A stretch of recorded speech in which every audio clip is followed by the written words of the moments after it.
Alors, pourquoi prier Marie? Pourquoi ne pas s'adresser directement à Dieu? N'est pas de l'idolâtrie. Est-ce que c'est de l'idolâtrie? N'est pas de l'idolâtrie, parce que la Bible demande qu'on adore Dieu seul. Alors, tout à l'heure, je disais qu'il faut faire des distinctions entre l'adoration, vénération, ainsi de suite. Normalement, la prière, au sens vraiment théologique, la prière n'est adressée qu'à Dieu seul. Lui seul a le droit à le culte d'adoration. Tu adoreras le Seigneur ton Dieu de tout ton cœur, de toute ton âme. Donc Dieu seul est adoré. Marie, elle est adorable, mais n'est pas adorée. Donc elle est adorable, c'est une personne exceptionnelle. C'est la mère de Dieu, c'est la mère du Christ. Mais nous nous adressons à elle. Pourquoi?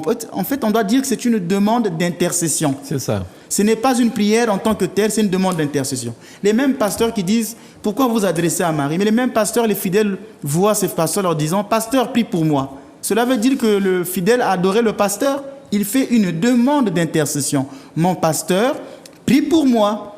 Donc je fais une demande d'intercession. Le pasteur va prier. La grâce viendra de Dieu par lui, mais n'est pas de lui. Cette grâce n'est pas du pasteur, elle est peut-être passée grâce à son concours, donc par sa médiation. Donc le Christ, c'est de la même manière dans l'Église, nous formons une famille.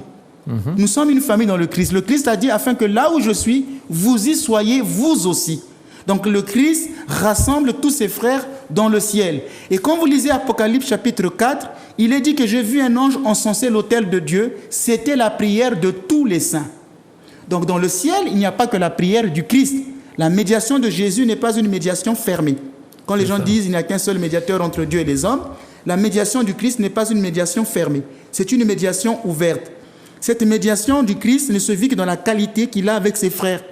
Je monte vers mon Père qui est votre Père, vers mon Dieu qui est votre Dieu, ce qui veut dire que dans la gloire du ciel, vous serez avec moi. Donc les saints ne sont plus des morts. Ah, c'est un culte aux morts. Depuis que le Christ est ressuscité, la mort a été vaincue.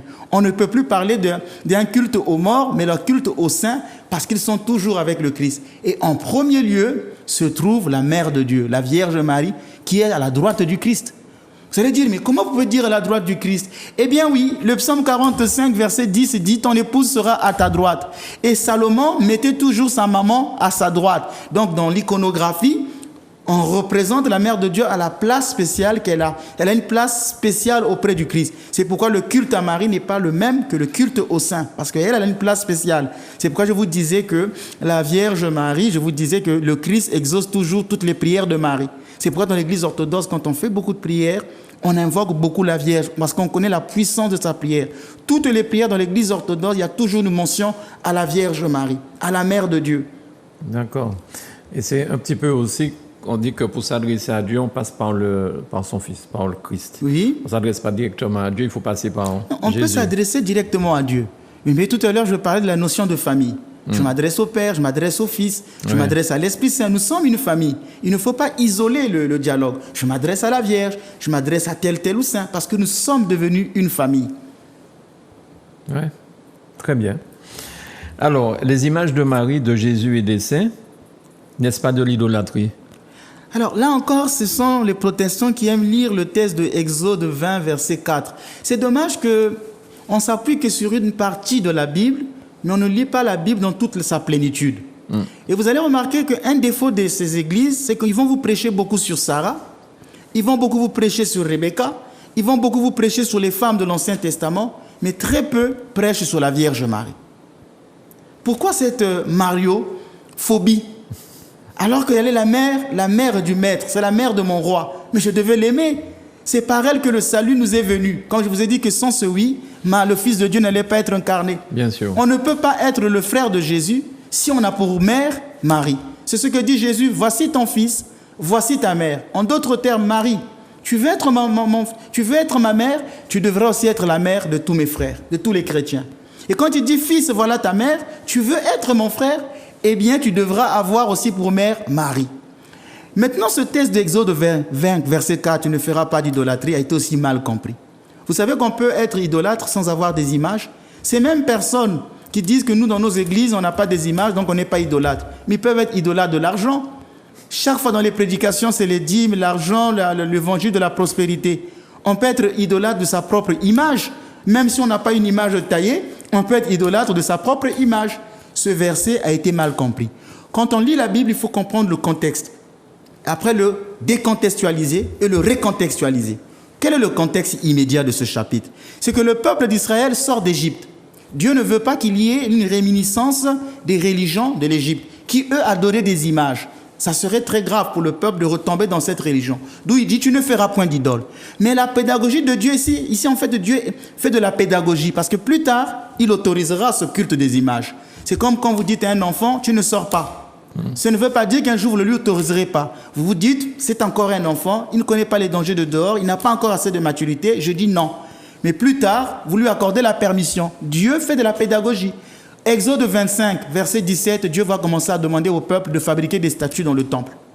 Mais à Exode 20, verset 4, il est interdit. Mais pourquoi en 25, 17, il commence à demander des statues? Le serpent d'airain dans Nombre chapitre 21, il dit pour être sauvé, il faudrait regarder une statue, le serpent d'airain. Il y avait même des images de chérubins brodés dans le temple. C'est qu'il y a bien des objets de culte dans le temple d'Israël. Mais pourquoi ici il a refusé? Tout simplement la pédagogie, parce que Dieu ne veut pas que le peuple tombe dans l'idolâtrie des Égyptiens, d'où il interdit. Mais dans sa pédagogie, plus tard, il va leur montrer des images. Et cette pédagogie trouve sa place pleinement dans l'incarnation de Jésus. Dieu va devenir chair, on a dit, il va se faire homme. En devenant homme, Dieu peut être représenté. Par contre, le Dieu qui parle ici dans Exode 20, verset 4, c'est un Dieu transcendant, qu'on ne peut pas mettre en image. C'est pourquoi dans les églises, il n'y aura jamais une image de Dieu le Père. Nous n'avons jamais des images de Dieu le Père. Il n'y a jamais une image où on représente le Père, où on représente le Saint-Esprit, parce qu'ils ne se sont pas incarnés. C'est le Fils de Dieu qu'on représente, parce que lui, il a eu une chair, il s'est incarné. Donc Dieu, en devenant homme, peut être représenté. Mais le Dieu Père, puisqu'il n'a pas eu de nature humaine, ne peut pas être représenté. En d'autres termes, c'est l'incarnation qui fonde les images. C'est l'incarnation qui fonde les icônes. Parce que le Christ a eu une image humaine, il est homme, on peut le représenter. Vous me direz, mais est-ce que dans ces images de Jésus, c'est réellement lui-même? Mais vous savez que depuis que le Christ est ressuscité, il prend tous les visages des hommes. Puisqu'à la résurrection, on ne le reconnaissait pas. On peut dire que le Christ historique n'existe plus. Ce n'est plus le Jésus de Nazareth qu'on représente, ce n'est pas le Christ historique. Mais le fait que le Christ a pris une forme humaine, on peut le représenter, même si vous dites que ce n'est pas lui, mais il prend tous les visages humains. C'est vrai qu'en sortant du tombeau, on ne le reconnaissait pas. On ne le reconnaissait pas. Et on sait que dans la tradition, l'Église orthodoxe garde beaucoup de secrets sur les images du Christ. Est-ce que je peux vous dire que toutes les icônes du Christ, c'est son vrai visage? Parce que la tradition rapporte que le Christ avait donné son visage au roi Édès.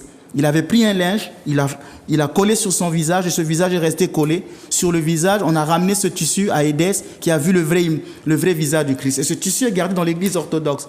Toutes les icônes du Christ, c'est vraiment son visage à lui.